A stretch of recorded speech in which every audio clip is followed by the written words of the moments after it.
রাজধানীর কমলাপুর শেরেবাংলা রেলওয়ে উচ্চ বিদ্যালয়ে ২০ নভেম্বর জেএসসি পরীক্ষার শেষ দিন।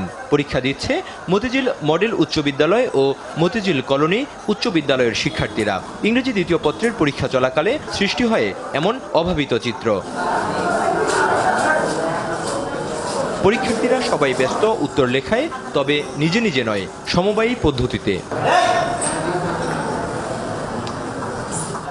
আশপাশের সবগুলো কক্ষেও ছিল একই চিত্র। পরিদর্শকদের সামনেই চলছে এমন অনিয়ম। ক্যামেরা দেখে পরীক্ষার্থীদের সাবধান করে দেন পরিদর্শকরা।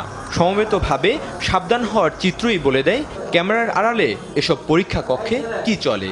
পরীক্ষায় বিঘ্ন ঘটবে এজন্য দায়িত্বরতদের কেউ কথা বলেননি। তবে ঘটনাক্রমে দেখা পাওয়া অন্য কেন্দ্রের একজন পরীক্ষক জানালেন তার অভিজ্ঞতা। স্কুলগুলো এক ধরনের প্রতিযোগিতায় নেমেছে, কিভাবে পাস করানো যায় বা A+ বাড়ানো যায় সেই প্রচেষ্টা করে। পরীক্ষার হলে গার্ড দিতে গিয়ে দেখেছি যে স্কুলের শিক্ষার্থীরা পরীক্ষা দিচ্ছে সেই স্কুলের হেড স্যার বা কোনো শিক্ষকরা প্রতিনিধিরা আসেন, এসে বলেন স্যার একটু দেখেন।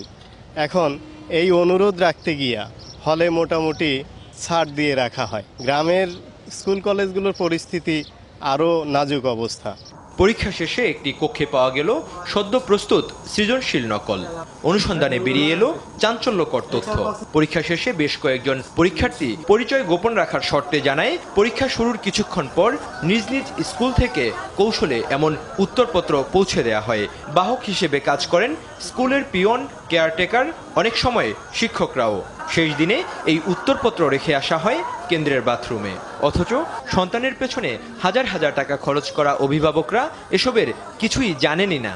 এটাকে আমি স্বাভাবিক মেনে নেব না। এতে আমাদের বাচ্চাদের ভবিষ্যৎ নষ্ট হবে, তারা প্রকৃত শিক্ষায় শিক্ষিত হবে না। মেধা যাচাই ভালো মন্দের বিচার থাকলো না। এটা যদি ওরা পাইয়াও থাকে তো ভালো মন্দের বিচার থাকলো না। আমরা চাই যে ক্লাসের মধ্যে কোনো বাচ্চাকে যাতে আমাদের বাচ্চাকে সহায়তা না করুক, ওরা নিজের মেধা থেকে যা পারে তাই লিখুক।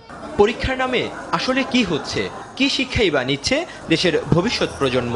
এমন অবস্থায় এ প্রশ্ন ওঠাই স্বাভাবিক। সত্যতার মাঝে থেকে আমাকে লেখাপড়া করতে হবে। পরীক্ষার হলে বসে অসৎ উপায় অবলম্বন করা যাবে না। কিভাবে এটা সম্ভব? সে কেন এই অসৎ উপায় অবলম্বন করবে? তাহলে এই আমাদের সমস্যার গলতটা কোথায়, ভুলটা কোথায় হচ্ছে? ছেলে মেয়েকে সবসময় GPA 5 পাওয়ার জন্য তাদেরকে উৎসাহিত করি, GPA 5 পাওয়ার প্রতিযোগিতায় তাদেরকে ঠেলে দিই, কিন্তু কখনো বলি না যে সততার পরীক্ষায় তোমাকে উত্তীর্ণ হতে হবে। অনেকেই মনে করে যে কোনো রকমভাবে যদি আমার ছাত্রকে আমি ভালো একটা রেজাল্ট দিয়ে বের করতে পারি এটা আমার কৃতিত্ব, কিন্তু আসলে যে শেষ পর্যন্ত এটা কৃতিত্ব থাকে না, এটা দেশের জন্য বোঝা হয়ে দাঁড়ায়, দেশের জন্য ক্ষতিকর হয়। প্রতিষ্ঠানের GPA 5 বাড়াতে শিক্ষাগুরুদের এমন অপকৌশল রুখতে কঠিন শাস্তির বিধান করার পরামর্শ দিলেন তিনি। অত্যন্ত আশঙ্কার ব্যাপার, উদ্বেগের বিষয়, এবং এখানে শক্ত অবস্থান নিতে হয়। বিশেষ করে ডিজিটাল পদ্ধতিকে অপব্যবহার করে যারা নকল করে, অসৎ উপায় অবলম্বন করে, তাদের জন্য আউটরাইট শাস্তির ব্যবস্থা করতে হবে।